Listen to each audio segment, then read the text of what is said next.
Hello students, तो कैसे हैं आप सब। आई एम श्योर आप सभी की तैयारी बहुत अच्छी चल रही है, क्योंकि हम मोल कॉन्सेप्ट के ऑलमोस्ट एंड पर आ चुके हैं। हमने बहुत सारी चीजें डिस्कस कर ली हैं, क्या कैसे कैलकुलेट करते हैं, मोल से शुरू किया था और देखिए आज हम कहां तक पहुंच गए हैं, राइट। तो हमने यहाँ पर स्टोइशियोमेट्री समझा, हमने समझा कि लिमिटिंग रिएजेंट कैसे यूज करते हैं, मोल कॉन्सेप्ट को लिमिटिंग रिएजेंट की तरह में कैसे यूज किया जाएगा, एंड ऑल्सो हमने और बहुत सारी चीजें जैसे कि कॉन्सेंट्रेशन टर्म्स पढ़े एंड सो ऑन, राइट। अब हम क्या पढ़ने वाले हैं, चलिए देखते हैं। अब यार आज हम ना बहुत ही इंटरेस्टिंग सी चीज पढ़ने वाले हैं। आज हम वॉल्यूम एनालिसिस करने वाले हैं। ये क्या है मैम, वॉल्यूम एनालिसिस? तो चलिए इसी के बारे में बात करते हैं। आज हम पढ़ने वाले हैं टाइट्रेशंस। देखिए, जो आप 11th में तो आप अभी आए हैं, राइट। अगर आप देखेंगे तो आप प्रैक्टिकल्स करेंगे, राइट। 12th में आपके फाइनल प्रैक्टिकल्स होंगे जिनमें आप टाइट्रेशन जरूर करेंगे। मैम टाइट्रेशन होता क्या है? अब ये चीज जो आप बहुत ही जल्दी एक्सपीरियंस करने वाले हैं उसके बारे में पढ़ना तो बहुत इंटरेस्टिंग होने वाला है, राइट। तो यस मैम वही आपके लिए यहाँ पर लाई है, ताकि जब आप लैब में पहुंचे तो आपके टीचर भी एकदम सरप्राइज हो जाए, दैट वाओ इनको सब कुछ आता है। बिल्कुल, वो बहुत इंपॉर्टेंट है कि हमें सब कुछ आता हो, राइट। तो चलिए आज हम क्या पढ़ने वाले हैं, सबसे पहले वो लिख लेते हैं। आज हम पढ़ने वाले हैं टाइट्रेशन के बारे में, ठीक है। तो यार अब हमें समझना है कि टाइट्रेशन क्या होती है, कैसे इसे किया जाता है। तो चलो यार, टाइट्रेशंस के लिए आपको क्या ध्यान में रखना है, सबसे इंपॉर्टेंट चीज होती है कि टाइट्रेशन के अंदर दो चीजें होंगी। ये एक चीज बताओ, न्यूट्रलाइजेशन रिएक्शन तो पढ़ा होगा। यस हम अपनी 10th क्लास में न्यूट्रलाइजेशन, जो डिफरेंट टाइप्स ऑफ रिएक्शंस पढ़ते हैं उसके अंदर न्यूट्रलाइजेशन रिएक्शन पढ़ते हैं कि नहीं? बिल्कुल पढ़ते हैं। न्यूट्रलाइजेशन रिएक्शन क्या होता है? न्यूट्रलाइजेशन रिएक्शंस उन रिएक्शंस को कहा जाता है जहां पर एक एसिड जो है वो एक बेस के साथ रिएक्ट करता है और सॉल्ट प्लस वाटर फॉर्म करता है। यस ये सबको पता है कि यार एक एसिड होगा, वो बेस के साथ रिएक्ट करेगा और वो हमें क्या दे देगा, एक सॉल्ट दे देगा प्लस वाटर दे देगा, राइट। मैम ये हमें पता है, ये हम पढ़ कर आए हैं। यस ऑल्सो आपको इसका एक एग्जाम्पल भी आता ही होगा। यस यार क्या बात कर दी मैम, 10th कर आए हैं, आता होगा। बिल्कुल, तो चलो वो लिख लेते हैं। एसिड का एक सिंपल और जो सबसे ज्यादा कॉमन एग्जाम्पल चलता है HCl plus base. I am sure आप सभी के मन में आ रहा होगा NaOH। यस तो फिर वही लिख लेते हैं NaOH, ठीक है। अब जब ये दोनों रिएक्ट करते हैं ना, एसिड और बेस रिएक्ट करेगा तो एक सॉल्ट बनेगा NaCl। नमक खाते हैं हम? बिल्कुल खाते हैं यार, ये वही है, राइट। और हमें मिलता है वाटर, ठीक है। ये हो गई एक न्यूट्रलाइजेशन रिएक्शन, राइट। इसमें तो कोई दिक्कत नहीं आ रही होगी, देखकर भी समझ आ रहा है कि ये तो रिएक्शन आती है मैम। अगर आप इस रिएक्शन को देखो तो जल्दी से मुझे बताओ, क्या ये रिएक्शन बैलेंस्ड है? देख लेते हैं यार। अगर आप यहां देखेंगे तो यहां पर एक हाइड्रोजन है और यहां पर एक हाइड्रोजन है, तो बिल्कुल प्रोडक्ट्स की साइड में भी दो ही हाइड्रोजन है। एक Cl है, एक Cl है, एक Na है, एक Na है, एक ऑक्सीजन है, एक ऑक्सीजन है। तो मैम हमारी रिएक्शन जो है वो कंप्लीटली बैलेंस्ड है, राइट। और मोल कॉन्सेप्ट यूज करने के लिए हमें एक बैलेंस्ड केमिकल रिएक्शन चाहिए होती है, जो हमारे पास है। क्लियर है? तो यार ये तो हमने पढ़ लिया कि जब भी एक एसिड एक बेस के साथ रिएक्ट करता है तो सॉल्ट और वाटर बनाता है, राइट। लेकिन ये रिएक्शन होती कैसे है, इसके लिए क्या क्या चीजें चाहिए होती है? तो चलिए आज हम वही देखेंगे। आज हम टाइट्रेशन पढ़ेंगे और ये टाइट्रेशन जो है वो बेसिकली हमें इन्हीं न्यूट्रलाइजेशन रिएक्शंस को समझाने वाली है, ठीक है। तो चलो यार इसको समझते हैं। अब टाइट्रेशन में होता क्या है? टाइट्रेशन में ना इस तरह से आपके पास में मैं बनाने की कोशिश करती हूँ। इस तरह से बहुत ही लंबी आपके पास में एक ब्यूरेट होती है, ठीक है। इस तरह से इसका नॉब होता है, यहाँ पर इसको एक बंद करने के लिए एक कुछ लगा होता है, राइट। यहाँ पर इस तरह से आपकी ब्यूरेट होती है जिसके अंदर आप सोल्यूशन इस गोले में से डालते हैं। क्लियर है? परफेक्ट। तो इस पे यहाँ पर इस तरह से मार्क्स होते हैं, मैं ड्रॉ कर रही हूं, आप समझ लेना। 50 सेंटीमीटर की भी होती है, 25 सेंटीमीटर्स की भी होती है। तो अलग अलग ब्यूरेट्स होती है, उनकी लेंथ डिपेंड करती है कि किस लेंथ की आप ब्यूरेट यूज कर रहे हैं, ठीक है। तो इसे बोला क्या जाता है? इसे बोला जाता है ब्यूरेट। आप अपनी लैब्स में देखेंगे ये जल्द ही, तो इंतजार कीजिए, ठीक है। ये होती है ब्यूरेट। इसी तरह से नीचे क्या होता है? नीचे होता है एक फ्लास्क। इसको मैं अलग पेन कलर से बनाती हूँ, ऑरेंज से बनाते हैं। ये इस तरह का फ्लास्क थोड़ा सा लंबा बना देते हैं, राइट, परफेक्ट। तो इस तरह का फ्लास्क होता है, ठीक है। ये ब्यूरेट है, ये आपका फ्लास्क है। ब्यूरेट को इस तरह से एक स्टैंड के साथ, एक बहुत बड़ा सा स्टैंड होता है जिसके साथ इसको लगा दिया जाता है ताकि किसी कोई प्रॉब्लम ना आए, ठीक है। तो इस तरह से एक स्टैंड होता है, लकड़ी का स्टैंड होगा ये, तो इससे कोई प्रॉब्लम नहीं आएगी। और ब्यूरेट जो है वो इस तरह से ऐसे लटक जाती है, ठीक है। और यहां पर आपके पास में फनल होता है। तो अब क्या होता है, अब आप क्या करेंगे, देखिए यहां पर आपके पास में होता है बेस। क्या होता है, यहां पर आपके पास में होता है बेस, क्लियर है। और ये जो आपका ब्यूरेट है, इसके अंदर क्या होता है, इस ब्यूरेट के अंदर होता है एसिड। ज्यादातर देखो, जब भी आप एसिड और बेस को रिएक्ट करवाते हो तो हमेशा ध्यान रखना कि बेस जो होता है वो लार्जर अमाउंट में लिया जाता है। जैसे बेस को पहले ही पूरा का पूरा ले लेंगे और ड्रॉप बाय ड्रॉप जो है वो इसके अंदर क्या डाला जाता है, ओके सॉरी मैम ने गलत बोल दिया। एक्चुअल में क्या होता है, आप इसमें बेस डालते हैं, ओके आई एम सॉरी, ये यहाँ पे उल्टा लिख दिया हमने, है ना। आप क्या करते हो, यहाँ पे इसके अंदर आप एसिड लेते हो, ठीक है। जितना भी एसिड होता है वो आपका इसके अंदर होता है और यहाँ पर आप बेस लेते हैं, ठीक है, परफेक्ट। अब आप क्या करते हैं, आप ऐसे पूरा कंप्लीट लार्ज अमाउंट लेंगे और इसके अंदर पूरा एसिड ले लेंगे और जो आपका बेस है उसको ड्रॉप बाय ड्रॉप इसके अंदर डालते रहते हैं। ये आपका एसिड होता है, ठीक है। तो वही चीज हम यहाँ कर रहे हैं। हम क्या करते हैं, जो ब्यूरेट होती है इससे बहुत ही ज्यादा ड्रॉप बाय ड्रॉप जो है वो इसके अंदर हमारा बेस आता रहता है, ठीक है। तो जब एसिड और बेस रिएक्ट करते हैं तो NaCl और वाटर बनता है, राइट। तो अब एक ऐसा पॉइंट आएगा जब पूरा का पूरा ये जो 1 मोल एसिड है वो पूरा का पूरा इस 1 मोल NaOH के साथ रिएक्ट कर जाएगा, दैट इज कंप्लीटली खत्म हो गया। तो जब वो कंप्लीटली खत्म हो जाएगा तो फिर आपका सॉल्ट और वाटर बनेगा। लेकिन क्वेश्चन ये है कि मुझे इस रिएक्शन में मैं डाली जा रही हूँ बेस, मैं बेस डाल रही हूँ, लेकिन मुझे पता कैसे चलेगा, मैम मुझे पता कैसे चलेगा कि कंप्लीट हो गया रिएक्शन, राइट। तो वो पॉइंट जहां पर आपका एसिड और बेस कंप्लीटली रिएक्ट कर जाता है उसको आपका इक्विवेलेंस पॉइंट कहते हैं। तो यानी कि यहां से मुझे एक और चीज पता चली कि इक्विवेलेंस पॉइंट क्या होता है। इक्विवेलेंस पॉइंट वो पॉइंट होता है where the acid and base completely neutralises itself. तो यानी कि यहां पर हम बोलेंगे that this it is the point where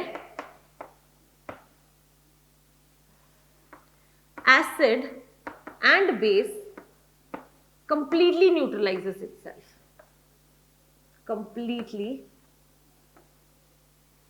neutralizes itself. Perfect? Yes. तो यार ये आपको समझना है कि ये क्या है, ठीक है। मुझे इतना तो समझ आ गया कि एसिड और बेस आपस में रिएक्शन करेंगे, ठीक है। मुझे ये भी समझ आ गया कि मैं base drop by drop acid के अंदर डालती रहूंगी और उसको मिक्स करती रहूंगी, राइट। एक पॉइंट ऐसा आएगा जहां पर सारा का सारा एसिड जो है वो बेस ने न्यूट्रलाइज कर दिया होगा, राइट। उसके बाद में मेरा रिएक्शन कंप्लीट हो जाएगा क्योंकि मेरा सारा का सारा एसिड खत्म हो चुका है। लेकिन मुझे पता कैसे चलेगा, मैं तो और बेस डालती रहूंगी ड्रॉप, राइट। तो फिर मुझे कैसे पता चलेगा कि कब वो पॉइंट आया, राइट। तो यानी कि वो पॉइंट क्या होता है, वो आपका इक्विवेलेंस पॉइंट होता है। और इस इक्विवेलेंस पॉइंट को जानने के लिए हमें किसकी जरूरत होती है, इस इक्विवेलेंस पॉइंट को जानने के लिए हमें मिलते हैं इंडिकेटर्स। क्या मिलते हैं, तो यहां से एक नया वर्ड मुझे पता चला विच इज इंडिकेटर, ठीक है। तो इंडिकेटर्स क्या होते हैं, अब इसके बारे में समझते हैं। यार देखो, पानी बेस भी अगर कलरलेस है, मेरा एसिड भी कलरलेस है, तो मैं मिक्स करती रहूंगी, रिएक्शन होती रहेगी। मुझे क्या पता कि कब इक्विवेलेंस पॉइंट आ गया। यानी कि मुझे कोई एक ऐसी चीज चाहिए जो मुझे इंडिकेट कर दे कि भाई बस रुक जाओ, अब तुम्हारी रिएक्शन जो है वो खत्म हो चुकी है, कंप्लीट न्यूट्रलाइजेशन हो चुका है। वो कब पता चलेगा, जब आप इंडिकेटर डालोगे। इंडिकेटर्स क्या करते हैं, इंडिकेटर्स एक्चुअली आपको इंडिकेट करते हैं कि इक्विवेलेंस पॉइंट आ गया है। वो कैसे करते हैं, देखो इनिशियली जब मैंने एसिड डाला ना, मैंने इनिशियली एसिड डाला, अभी तक मैंने बेस डालना शुरू नहीं किया है, तो इस एसिड के साथ साथ में मैं इंडिकेटर डाल दूंगी। ठीक है, इंडिकेटर मैं जैसे ही डाल दूंगी, अभी मेरा सोल्यूशन कलरलेस ही रहेगा वो इंडिकेटर डालने के बाद भी। उसके बाद में मैं ड्रॉप बाय ड्रॉप क्या करूंगी, बेस डालना शुरू करूंगी। तो जब मैं बेस डालना शुरू करूंगी तो वो मिक्स होना शुरू होगा। यस, वो मिक्स होगा मिक्स होगा मिक्स होगा। एक पॉइंट ऐसा आएगा जब सारा का सारा एसिड जो है वो बेस ने न्यूट्रलाइज कर लिया, और वो पॉइंट मेरा इक्विवेलेंस पॉइंट होता है। यानी कि एट इक्विवेलेंस पॉइंट, यहां पर आप लिखो कि एट इक्विवेलेंस पॉइंट इंडिकेटर अपना कलर चेंज कर देगा। इंडिकेटर अपना कलर चेंज कर देगा। तो at equivalence point indicator changes its colour. ठीक है, तो अब क्या हुआ, जैसे ही कलर चेंज होगा वैसे ही क्या हो जाएगा, आपको पता लग जाएगा कि मेरा रिएक्शन जो है वो हो चुका है, कंप्लीट न्यूट्रलाइजेशन हो चुका है। आप इसको फिर से बंद कर दो, बस खत्म। राइट, तो ये होता है आपका इंडिकेटर का काम। इंडिकेटर का काम क्या होता है कि आप उसे डालो रिएक्शन के अंदर, इनिशियली वो कोई कलर चेंज नहीं दिखाएगा, इक्विवेलेंस पॉइंट पे वो अपना कलर चेंज दिखा देगा, और जैसे ही उसका कलर चेंज हुआ आपको इस नॉब को बंद कर देना है, क्योंकि अब आपका इक्विवेलेंस पॉइंट आ चुका है, कंप्लीट न्यूट्रलाइजेशन हो चुकी है। राइट, तो यानी कि यहां से मुझे न्यूट्रलाइजेशन रिएक्शन पता लगना चाहिए कि न्यूट्रलाइजेशन रिएक्शन क्या होता है। वो रिएक्शन जहां पर एक एसिड और एक बेस रिएक्ट करते हैं और सॉल्ट प्लस वाटर बनाते हैं, उस रिएक्शन को कहा जाता है न्यूट्रलाइजेशन रिएक्शन। राइट, इस न्यूट्रलाइजेशन रिएक्शन में इक्विवेलेंस पॉइंट कौन सा होता है, जहां पर सारे के सारे एसिड ने सारे बेस को क्या कर दिया, दोनों न्यूट्रलाइज हो चुके हैं, उस पॉइंट को कहा जाता है इक्विवेलेंस पॉइंट। अब जब हम फिजिकली न्यूट्रलाइजेशन कर रहे होते हैं तो हमें पता कैसे चलेगा कि न्यूट्रलाइजेशन हो गया, उसके लिए आप इंडिकेटर्स यूज करते हैं। तो इंडिकेटर्स क्या होते हैं, at equivalence point indicator changes its colour. तो यानी कि आप यहां पर इंडिकेटर्स के लिए लिख सकते हैं, they indicate the presence of equivalence point, by change in colour. ठीक है, बाय चेंज इन कलर। अब एग्जाम्पल्स भी तो हमें चाहिए ना, ऐसा थोड़ी है कि कुछ भी बोल दिया, एग्जाम्पल्स तो दो। चलो, अगर हम एग्जाम्पल की बात करें तो हमारे पास में एग्जाम्पल हो जैसे कि फिनोफ्थलीन, आप इसे यूज करते हैं, फिनोफ्थलीन है एक एग्जाम्पल। और अगर आप बात करेंगे तो मिथाइल ऑरेंज एक एग्जाम्पल है। क्या है, मिथाइल ऑरेंज। ठीक है, फिनोफ्थलीन क्या होता है, जैसे ही मैंने इसमें फिनोफ्थलीन डाला तो एसिड के साथ जैसे ही इक्विवेलेंस पॉइंट आएगा, फिनोफ्थलीन जो है वो पिंक कलर में कन्वर्ट हो जाएगा। पहले बिल्कुल कलरलेस था, पानी जैसा ही रहेगा, और फिर जैसे ही इक्विवेलेंस पॉइंट आएगा वो पिंक कलर में चेंज हो जाएगा। तो जैसे ही पिंक कलर में चेंज हो, आप इसे बंद कर दो और आपका इक्विवेलेंस पॉइंट जो है वो आ गया। राइट, तो इसको क्या कहा जाता है, इस तरह की रिएक्शंस, इस तरह जो हम करते हैं उन्हें हम टाइट्रेशन कहते हैं। और जो मैंने अभी एक्सप्लेन किया है that is a part of simple titration. अभी तक हम सिंपल टाइट्रेशन पढ़ रहे हैं। राइट, तो चलो यार, अब आपको सबसे पहले तो क्या करना है, मैम साइड हो जाएंगी, ये सारी चीजें अपने पास लिख लो क्योंकि ये बहुत ज्यादा यूज होने वाली है। ठीक है, तो सबसे पहले इसे लिख लो, फिर मैं इसे इरेज करूंगी। ठीक है, अब आपने वीडियो पॉज किया होगा और इसे लिख लिया होगा, आई एम श्योर। तो चलो, अब हम क्या बात करेंगे, अब हम आगे की बात करते हैं। इसे मैं इरेज कर देती हूं।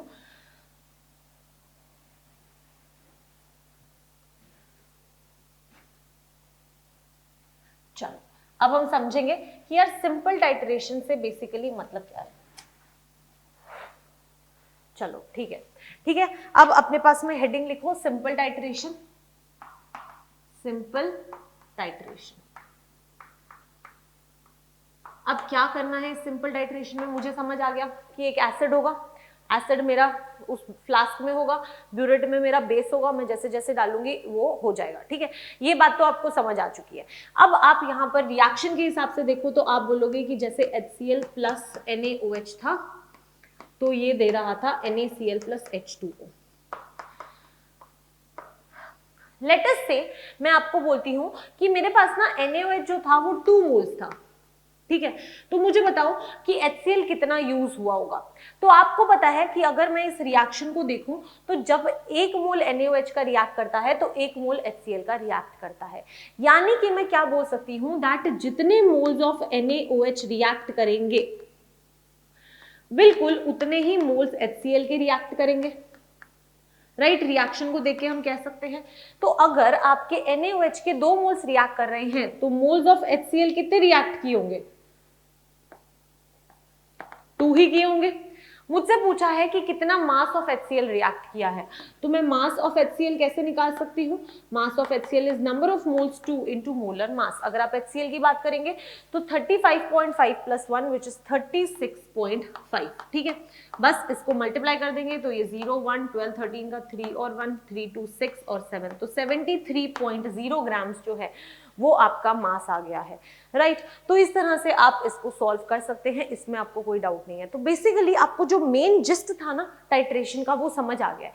यहां से आप क्या कह सकते हैं कि आप एसिड के और बेस के मोल्स को क्या करते हैं, इक्वेट करते हैं और उसी के अकॉर्डिंग सारी की सारी कैलकुलेशंस करते हैं, राइट।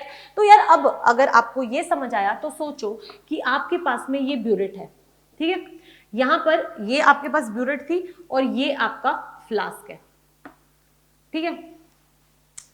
इसको मैं थोड़ा अच्छे से बना देती हूँ। अब देखो ये इसका नॉब है, ठीक है, यहां पर आपने वॉल्यूम देख ली, परफेक्ट। यहां मेरा एसिड है, यहां मेरा बेस था। अगर आप इनिशियल वॉल्यूम देख लो कि आपके HCl की इनिशियल बेस की इनिशियल वॉल्यूम क्या थी, लेट अस से कि इनिशियली वो 10 जब आप ऐसे मूव करते हैं ना तो वॉल्यूम जो होती है वो नीचे नीचे ऐसे ही मूव करती है, राइट। तो अगर आपका इनिशियली यहाँ पर 0 होता है ब्यूरेट के अंदर और फिर यहाँ पर 10 सेंटीमीटर 20 30 एंड सो ऑन चलता रहता है, ठीक है। तो अगर आप ऐसे सोचो कि आपकी जो वॉल्यूम थी इनिशियली यहाँ पे थी, दैट इज 10 सेंटीमीटर पे थी, ठीक है। उसके बाद में एसिड के साथ में रिएक्शन हुआ, एसिड के साथ में रिएक्शन हुआ और लेट अस से 30 ml तक वॉल्यूम यूज हुई, उसके बाद में आपने नॉब को बंद कर दिया, ठीक है। तो अब अगर आप क्या देखेंगे कि 10 ml से तो मैंने शुरू किया, 30 ml तक मैंने लिया, यानी कि टोटल जो वॉल्यूम यूज की मैंने बेस की वो मैंने कितनी वॉल्यूम यूज की है, 10 से शुरू किया था 30, यानी कि मैंने 20 ml वॉल्यूम यूज किया, राइट। ऑल्सो आपको बेस का लेटर से मोलारिटी गिवन है 0.1 मोलर, ठीक है। यानी कि यहां से आप क्या कह सकते हैं कि यार मुझे ना मिलीमोल्स ऑफ बेस पता लग गए, कितने हैं आपके बेस के मिलीमोल्स।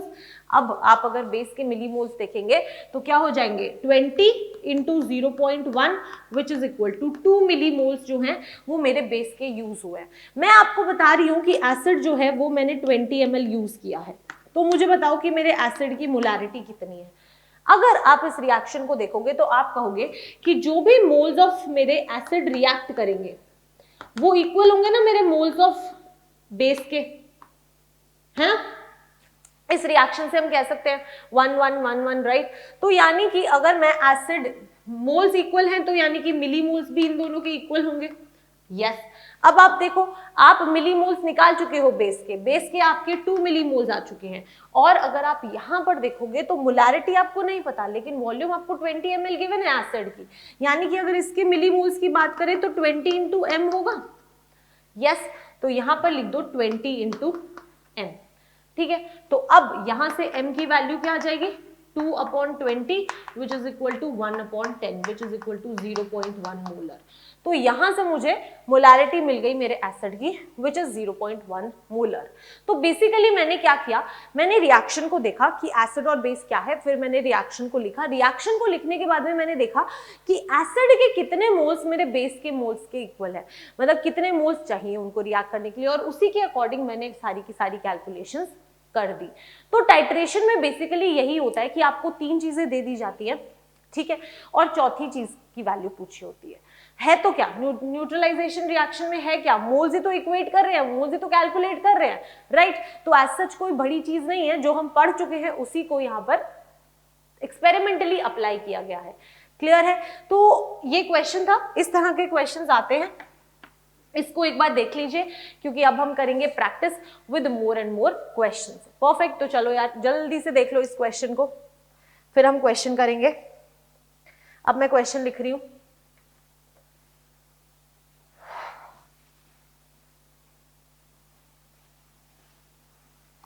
क्वेश्चन क्या कहता है देखो,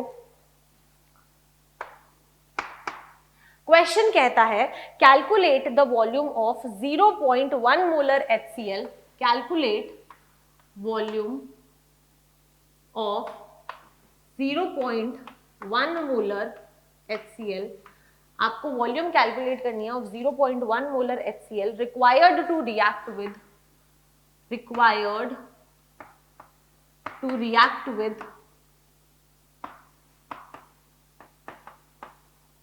required to react with 20 ml 0.2 molar 20 ml 0.2 molar CaOH twice।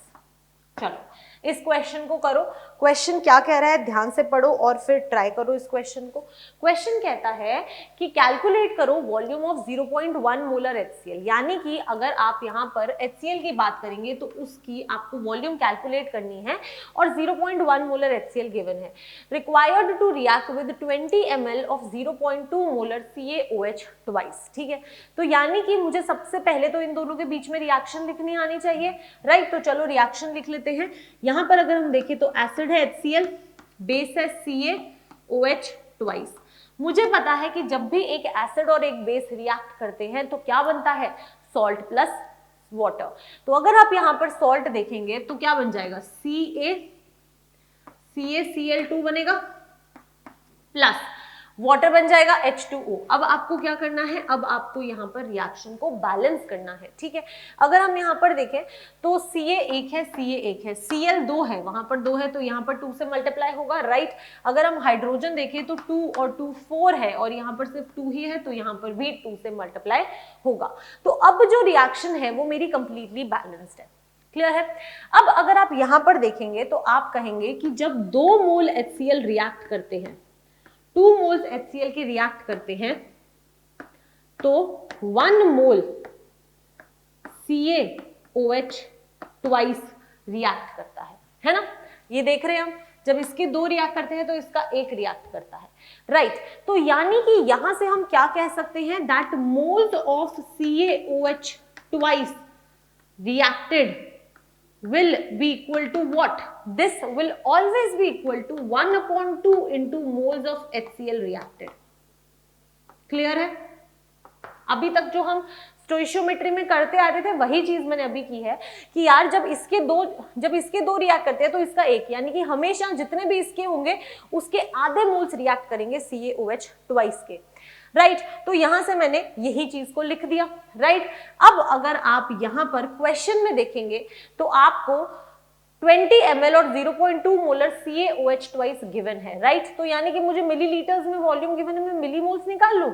Yes, मेरी कैलकुलेशंस आसान हो जाएंगी। तो मैं बोलती हूं कि millimoles of CaOH twice, CaOH twice के मिलीमोल्स कितने हो जाएंगे, वॉल्यूम विच इज 20 इनटू, अगर आप मोलारिटी देखेंगे तो 0.2 मोलर गिवन है, राइट। तो ये हो जाएगा 4 मिलीमोल्स, है ना। तो 4 मिलीमोल्स आ गए आपके CaOH ट्वाइस के, राइट। अगर आप यहां पर HCl की let volume of HCl used is equal to X। अगर हम X वॉल्यूम कंसिडर कर ले तो हम क्या कह सकते हैं, नेक्स्ट पेज उस साइड कर लेती हूं। तो हम क्या कह सकते हैं, तो यार हम कह सकते हैं कि अगर इसकी वॉल्यूम हमने X ले ली तो मिलीमोल्स ऑफ HCl कितना हो जाएगा, मोलारिटी आपको गिवन है 0.1 molar into volume 0.1 into volume X हो जाएगा, राइट। ये इसके मिलीमोल्स आ गए। एंड आई नो दैट ये वाला रिलेशन तो मैं फाइंड आउट कर ही चुकी हूँ, राइट। तो बस क्या करना है, इसके अंदर वैल्यूज पुट करनी है। अगर मैं इसके अंदर वैल्यूज पुट करूं तो moles of CaOH twice reacted 4, तो यानी कि 4 is equal to 1/2 into moles of HCl के मोल्स हमने अभी निकाले, मिलीमोल्स निकाले ना, 0.1x, तो यहां आ जाएगा 0.1x। क्लियर है। यस, तो यहां से आप क्या बोल सकते हो, that 0.1x is equal to 4 to 8, तो x is equal to 8 upon 0.1 which is equal to 80 ml। तो जो वॉल्यूम ऑफ HCl रिएक्ट करेगा, तो यहां से मुझे पता चल गया कि that volume of HCl reacted is equal to 80 ml आ गया। क्लियर है? तो इस तरह से आपको क्वेश्चंस को सॉल्व करना है, टैकल करना है, समझना है कि यार मेरे से क्वेश्चन पूछना क्या चाह रहा है। जो पूछना चाह रहा है फिर तो उसके अकॉर्डिंग सारे क्वेश्चंस हो जाएंगे, फिर तो कोई दिक्कत नहीं आएगी, राइट। बस क्वेश्चन को समझ लो कि क्वेश्चन आपको कहना क्या चाह रहा है। ठीक है, परफेक्ट। हमने कहीं कोई मिस्टेक तो नहीं की ना? नहीं, फिर भी कैलकुलेशंस देख लेते हैं। अगर हम यहाँ पर देखें तो 20 इंटू 0.2 है तो 224 हो जाएगा, राइट। 0.2 मोलर 20 ml, परफेक्ट, यहाँ तक कोई डाउट नहीं है। यस, तो हमारा आंसर जो है वो बिल्कुल क्लियर है, परफेक्ट, सही है। चलो अब हमें क्या करना है, नेक्स्ट क्वेश्चन करना है। नेक्स्ट क्वेश्चन मैं आपको देने वाली हूँ, चलो देखो क्वेश्चन लिखते हैं। ठीक है, इसको इरेज कर दो, परफेक्ट, चलो इरेज करते हैं।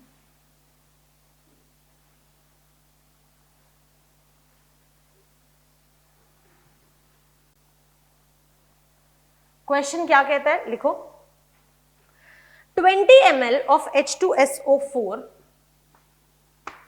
20 ml of H2SO4, आपका 20 ml है H2SO4, solution was made to react with 0.01 molar. 20 ml of H2SO4 was made to react with 0.01 molar 10 ml CaOH twice. 10 ml CaOH twice. Clear है? Yes. तो आपको find करनी है molarity of H2SO4। तो find molarity of H2SO4। तो चलो अब इस क्वेश्चन को करते हैं। बस सबसे पहले ऐसे क्वेश्चंस में हमें देखना क्या है, हमें यही तो देखना है कि रिएक्शंस किस किस के बीच में हो रही है, राइट। तो हम देख लेते हैं। अगर हम यहाँ देखें तो हमारी रिएक्शन H2SO4 और CaOH ट्वाइस के बीच में हो रही है। ठीक है, तो चलो करते हैं। अगर हम यहाँ देखें तो H2SO4 plus CaOH twice will give me what. चलिए, अगर एक एसिड और एक बेस रिएक्ट करेगा तो देगा salt which is your CaSO4 plus water which is H2O। अब इसके बाद मुझे देखना है कि क्या मेरी रिएक्शन बैलेंस है। चलो देख लेते हैं। जब इसका एक मोल रिएक्ट करता है तो इसका एक रिएक्ट कर रहा है। चलो देख लो, यहाँ पर 2 हाइड्रोजन है, यहाँ पर 2 हाइड्रोजन है, एक कैल्शियम। ओके, 2 हाइड्रोजन नहीं है, 2 हाइड्रोजन नहीं है ना, यहाँ पर 2 हैं और यहाँ पर भी 2 हैं, तो यानी कि यहाँ पर 2 तो आएगा। यस, चलो SO4 यहाँ पर SO4 CA, ठीक है। अब 4 हो गए। ऑक्सीजन अगर हम देखें तो 2 है और यहाँ पर भी ऑक्सीजन 2 हो गई। यस, अब हमारी रिएक्शन जो है वो कंप्लीटली बैलेंस्ड है। अगर आप यहाँ पर इस रिएक्शन को देखोगे तो आप बोलोगे कि इसका एक मोल रिएक्ट करता है तो इसका भी तो एक ही मोल रिएक्ट करता है, राइट। तो 2 करेंगे तो 2, 3 तो 3, यानी कि सेम। तो यहां से मैं बोल सकती हूँ that moles of CaOH twice reacted will be equal to moles of H2SO4 reacted, H2SO4 reacted, right। चलो अब अगर हम यहाँ पर क्वेश्चन में देखें तो हमें क्या क्या गिवन है। हमें 20 ml of H2SO4 गिवन है और हमें molarity of H2SO4 m given है, राइट। तो यानी कि अगर मैं यहाँ से मिलीमोल्स ऑफ H2SO4 की बात करूं तो वो कितने हो जाएंगे। वॉल्यूम है 20, मोलारिटी है m, तो 20 m जो है वो मिलीमोल्स आ गए मेरे, राइट, परफेक्ट। आगे देखते हैं। 0.01 मोलर हमें CaOH ट्वाइस गिवन है, 10 ml गिवन है, यानी कि मिलीमोल्स ऑफ CaOH ट्वाइस कितना हो जाएगा। वॉल्यूम हमें गिवन है 10 इंटू 0.01 मोलर, तो यानी कि 0.1 मिलीमोल्स जो हैं वो क्या आ गए आपके CaOH ट्वाइस के आ गए। और हमें पता है दैट ये तो हम अभी फाइंड आउट करके आए हैं ना, तो बेसिकली करना क्या था, सिर्फ इन दोनों वैल्यूज को इसमें पुट करना है, राइट। तो अगर आप यहां पर देखेंगे तो मोल्स ऑफ CaOH 0.1 आ गया is equal two moles of H2SO4, moles of H2SO4 is 20 m, तो यहां पर आ जाएगा 20 m, राइट तो m की वैल्यू क्या आ जाएगी 0.1 अपॉन 20, यहां पर 10 से मल्टीप्लाई किया, यहां से 10 से किया, तो ये कितना आ गया, दिस इज 1 अपॉन 200, राइट यानी कि 1 अपॉन 2 कितना होता है, 1 अपॉन 2 इज 0.5, तो 0.5 upon 100 which is equal to 0.005 molar. तो यहां से मुझे मोलैरिटी मिल गई H2SO4 की कितनी, 0.005 मोलर, राइट तो इतनी मोलैरिटी का H2SO4 जो था उसने रिएक्ट किया था और उसकी वॉल्यूम हमें गिवन है 20 ml। क्लियर है, परफेक्ट। तो इस तरह से हम इस क्वेश्चन को कर सकते हैं। कोई डाउट, अभी तक कोई डाउट नहीं होना चाहिए क्योंकि बहुत ही बेसिक चीजें कर रहे हैं, सिर्फ नाम अलग दे दिया न्यूट्रलाइजेशन रिएक्शन, लेकिन कर तो सेम ही चीज रहे हैं, राइट यस शुरू से लेके एंड तक कर तो सिर्फ एक ही चीज रहे हैं, मोल्स में कन्वर्ट करते हैं और सारी की सारी कहानी खत्म। तो देख रहे हो, सिर्फ मोल्स समझ आना चाहिए था, राइट चलो यार, अगर ये क्लियर हुआ है तो अगला क्वेश्चन करेंगे, है ना, ठीक है चलो अगला क्वेश्चन करते हैं। प्रैक्टिस तो यार क्वेश्चंस के साथ ही होती है, जितनी ज्यादा प्रैक्टिस करोगे उतनी ज्यादा अंडरस्टैंडिंग बढ़ेगी, राइट तो ये ना हर जगह पे, मतलब मैं तो बोलूंगी कि हर टॉपिक में ये अपने मन में बिठा लो कि जितनी ज्यादा प्रैक्टिस करेंगे उतना ज्यादा कॉन्फिडेंस आएगा। क्लियर है, तो चलो यार अब नेक्स्ट क्वेश्चन कर लेते हैं। क्वेश्चन क्या कहता है, क्वेश्चन कहता है that 100 ml of 0.1 molar BaOH twice, तो आपके पास में 100 ml of 0.1 molar BaOH twice है, ठीक है, तो 100 ml of 0.1 molar BaOH twice completely consumed x grams of HCl, तो इसने completely consume कर लिया, completely consumed x grams of HCl, find x। सोचो कैसे करोगे इस क्वेश्चन को, अगर ये करना समझ गए ना यार तो मतलब तुम्हें बेसिकली है तो मोल कॉन्सेप्ट ही, मैं बिल्कुल साफ बोल रही हूँ, इसमें टाइट्रेशन का कोई डिफरेंट रोल नहीं है, अभी बड़ी चीजें तो आगे आएंगी बट ये कॉन्सेप्ट आने चाहिए, ये कॉन्सेप्ट आएंगे तो आगे बात बनेगी, राइट तो चलो यार करते हैं। अगर हम यहाँ पर क्वेश्चन देखें तो क्वेश्चन हमें कहता है that 100 ml of 0.1 molar BaOH twice HCl के साथ रिएक्ट कर रहा है, तो पहली और सबसे इंपॉर्टेंट चीज रिएक्शन लिख लो, रिएक्शन लिख लेते हैं। बेस मेरे पास है BaOH ट्वाइस, उसको मैंने HCl के साथ रिएक्ट कराया, तो मेरे को क्या मिलेगा, मेरे को मिल जाएगा BaCl2 प्लस H2O, ठीक है। अब क्या करूंगी, बैलेंस कर देती हूँ, बैलेंस करूंगी तो यहाँ B है, Ba है, क्लोरीन 2 है तो भैया यहाँ पे कर दो, हाइड्रोजन 4 हो गए तो यहाँ पर 2 से मल्टीप्लाई कर दो, राइट सिंपल। अभी तक तो नॉर्मल चीजें चल रही हैं। अब मेरे को क्या देखना है कि जब एक मोल मेरे बेस का रिएक्ट करता है तो 2 मोल मेरे एसिड के रिएक्ट करते हैं, है ना, यानी कि जितने भी इसके होंगे उसके डबल एसिड के होंगे, तो यहां से हम क्या कह सकते हैं that moles of HCl reacted will always be equal to 2 into moles of BaOH twice, हमेशा डबल ही होंगे, राइट तो क्या कर लो, इसको अपने पास में वही इंपॉर्टेंट मार्क करके रख लो क्योंकि इसी के अंदर तो वैल्यूज पुट करनी है, राइट चलो अब वैल्यू पुट कर लेते हैं। अगर मैं देखूं तो मेरे को सबसे पहले तो मिलीमोल्स ऑफ BaOH ट्वाइस निकालने हैं, तो मिलीमोल्स ऑफ BaOH ट्वाइस, अब तो हमें मिलीमोल्स भी निकालने आते हैं। मोलैरिटी गिवन है 0.1, वॉल्यूम गिवन है 100, मल्टीप्लाई किया तो आ गया 10 मिलीमोल्स, ठीक है। तो मैम मिलीमोल्स तो आ गए मेरे पास, कोई दिक्कत नहीं है। अब अगर आपके पास मिलीमोल्स ऑफ BaOH ट्वाइस आ गए तो क्या आप millimoles of HCl find out कर सकते हैं, बिल्कुल। तो यहां से मिलीमोल्स ऑफ HCl कितने आ जाएंगे, देखो यार आपको ना x ग्राम्स गिवन है, ठीक है, तो मुझे पता है कि जब मैं गिवन मास को मोलर मास से डिवाइड करती हूँ तो मुझे मोल्स मिलते हैं, है ना। तो यानी कि सबसे पहले तो मैं मोल्स निकाल लेती हूँ, x डिवाइडेड बाय मिली 36.5 होगा इसका मोलर मास, तो मैंने ये फाइंड आउट किया। लेकिन ये अभी आपको पता है मेरे पास क्या आए हैं, मोल्स आए हैं।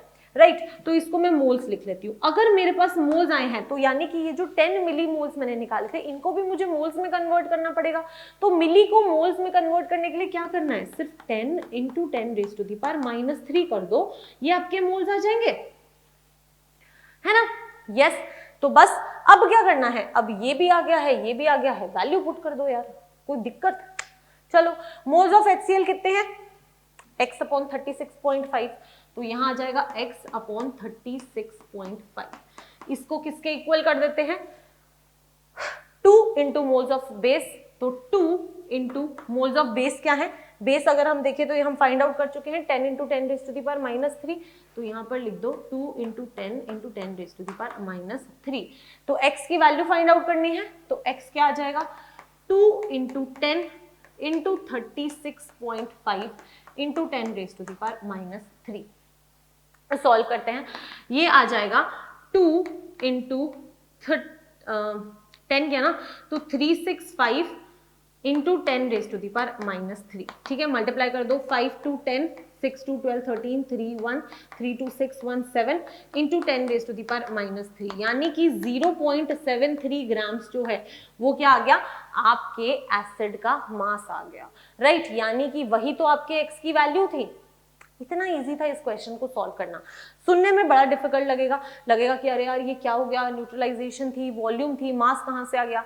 तो जब मोल्स निकालने आते हैं तो कहाँ दिक्कत है यार, कहाँ दिक्कत आएगी, बिल्कुल दिक्कत नहीं आएगी, राइट यस तो परफेक्ट है। अब हमें हमारा इस कॉन्सेप्ट में कभी गलती नहीं होनी चाहिए, सिंपल टाइट्रेशन आई तो एकदम मक्खन है, ऐसे चुटकी में कर देंगे क्वेश्चन को, राइट यस परफेक्ट। तो चलो यार ये क्लियर हुआ है, तो अब हम क्या करेंगे, अब हम एक और क्वेश्चन करेंगे, ठीक है। तो क्वेश्चन लिखते हैं, परफेक्ट, तो इरेज कर देते हैं, क्वेश्चन लिखो, मैम क्वेश्चन डिक्टेट कर रही है, साथ में लिख भी दूंगी ताकि तुम्हें प्रॉब्लम ना आए। क्वेश्चन कहता है that 100 ml of H2SO4 solution is titrated against 0.5 molar KOH solution। Question कहता है that 100 ml of H2SO4 solution is titrated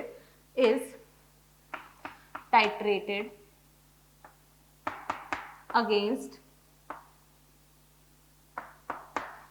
ठीक है, 100 ml of H2SO4 solution is titrated against 0.5 molar KOH। तो 0.5 मोलर है आपके पास में KOH, इसके अगेंस्ट इसको टाइट्रेट किया। The titre reading of KOH solution for equivalence point, the tighter reading of KOH solution, the tighter reading of KOH solution for equivalence point is 40 ml, for equivalence point is 40 ml, ठीक है, is 40 ml। Calculate the strength of H2SO4, क्या बोल रहा है, calculate strength of H2SO4, ठीक है। तो चलो यार अब इस क्वेश्चन को करना है। क्वेश्चन क्या कह रहा है, ध्यान से सुनो इस क्वेश्चन को। क्वेश्चन कहता है कि आपके पास में 100 ml H2SO4 सोल्यूशन है, ठीक है ma'am, is titrated against 0.5 molar KOH solution, ठीक है, इसमें एक बेस है एक एसिड है, बेस मेरा KOH है, एसिड मेरा H2SO4 है। अब आपको बोल भी दिया कि 100 ml H2SO4 किसमें ले लिया, इसमें 100 ml आपने H2SO4 ले लिया। आगे यहां पर आपको पता है ब्यूरेट होती है, उस ब्यूरेट में KOH है, उसकी मोलैरिटी आपको गिवन है कि भाई ये 0.5 मोलर है, ठीक है। आगे क्या बोलता है, the titre reading of the KOH solution at for equivalence point is 40 ml। तो ये जो बात बोल रहा है ना, ये बेसिकली आपको ये बोल रहा है कि यहां से लेकर यहां तक जो बीच में आपने वॉल्यूम यूज किया है ना, ये 40 ml है। तो यही सबसे ज्यादा कंफ्यूजिंग चीज हो सकती थी कि टाइटर रीडिंग क्या होता है। तो टाइटर रीडिंग बेसिकली कुछ नहीं है, वो बस ये बता रहा है कि आपने कितना वॉल्यूम यूज किया है बेस का, ठीक है, वो आपने 40 ml यूज किया है, ठीक है, तो वो आपको बता दिया। तो अब आपको क्या करना है, calculate the strength, molarity calculate करनी है, तो अब तो कोई दिक्कत नहीं आएगी, राइट। तो अब क्या करो यार, सबसे पहले क्या करना है, एज यूजुअल रिएक्शन लिखनी है। तो H2SO4 प्लस किससे KOH के साथ रिएक्शन हो रहा है, तो KOH क्या दे देगा, H2SO4 KOH के साथ मिलके देता है K2SO4 प्लस H2O। बैलेंस है या नहीं, चलिए देख लेते हैं। 2 है यहाँ पर, तो यहाँ 2 आ जाएगा। अब हमारी रिएक्शन जो है, हाइड्रोजन अगर हम देखें तो 2 और 2 4 है, यहाँ पर 2 ही हैं, तो यहाँ पर 2 से मल्टीप्लाई हो जाएगा। अब हमारी रिएक्शन जो है वो कंप्लीटली बैलेंस्ड है। अब आपको क्या देखना है कि जब इसका 1 मोल रिएक्ट करता है तो इसके 2 मोल्स रिएक्ट करते हैं, यानी कि जो भी आपके मोल्स होंगे KOH रिएक्टेड, जो भी मोल्स होंगे KOH reacted, that will be equal two moles of H2SO4 और इसके डबल होंगे, तो इंटू 2 करो, है ना, क्योंकि जब इसका 1 रिएक्ट करता है तो इसके 2 रिएक्ट करते हैं, जब इसके 2 करेंगे तो इसके 4 करेंगे, दैट इज हमेशा डबल होगा of moles of H2SO4, right. तो यानी कि इस बार ये इंपॉर्टेंट चीज है हमारे लिए, क्लियर है, परफेक्ट। अब हमें इसी के अंदर वैल्यू पुट करनी है।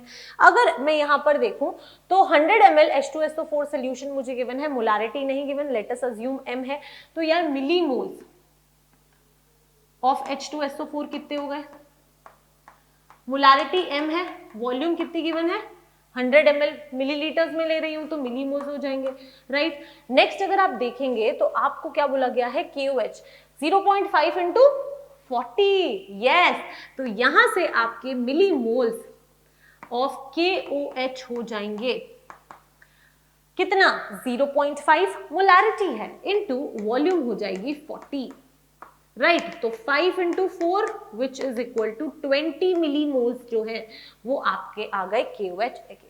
जब इतना आ गया है तो यार अब तो वैल्यू ही पुट करनी है, अब तो दिक्कत ही नहीं है। मोल्स ऑफ KOH निकाल चुके हैं, 20 is equal two moles of H2SO4 निकाल चुके हैं, कितना 100 m इंटू 2, इस 2 को नहीं भूलना था, राइट। तो चलो निकाल लेते हैं, इसको सॉल्व कर लेते हैं। ये 0 से 0 गया, 2 से 2 गया, तो मोलारिटी जो आ गई वो आ गई 1/10 which is equal to 0.1 molar. तो यहां से आपको आपकी मोलारिटी मिल गई H2SO4 की which is 0.1 molar, right, perfect. तो इस तरह से आप इसे सॉल्व कर सकते हैं, परफेक्ट। तो चलिए यार, अगर अभी तक आपको समझ आया तो ये तो था simple titration, and I hope कि अभी तक सिंपल टाइट्रेशन का सारा कॉन्सेप्ट आपको समझ आ गया होगा, राइट, परफेक्ट। तो अब हम नेक्स्ट जो पढ़ने वाले हैं वो है आपकी बैक टाइट्रेशन। एक नया वर्ड, बैक टाइट्रेशन क्या होता है, कैसे होता है, उसके बारे में हम अभी पढ़ेंगे, तो टेंशन लेने की जरूरत नहीं है, राइट, परफेक्ट। तो अब हम बैक टाइट्रेशन स्टार्ट करेंगे, चलिए स्टार्ट करते हैं बैक टाइट्रेशन, राइट, परफेक्ट।